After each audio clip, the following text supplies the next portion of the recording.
Hello বন্ধুরা, দেখুন এটা সিলভার কাপ। এই সিলভার কাপ মাছটা কিন্তু একবারে টাটকা। আমাদের এখানে কিন্তু কোনো বরফ দেওয়া মাছ পাওয়া যায় না, আর মিষ্টি জলের মাছ বরফ দেওয়া মাছ পাওয়া যায়, কিন্তু আমরা তো ফ্রেশ যেটা নিয়ে আর আসি। এই বরফ দেওয়া মাছ কিন্তু তেমন একটা পাওয়া যায় না। তার কারণ হচ্ছে উঠায় এমনি বিক্রি করে, আর যেটা বিক্রি না হয় সেটা বরফ দেয়। সাথে কি করছে?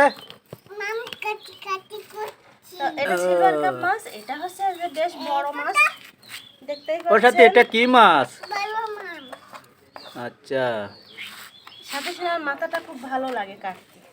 হ্যাঁ, ও সব মাথার বেশি। তো আমরা আস্তেটা প্রথমে ফেলে দেব।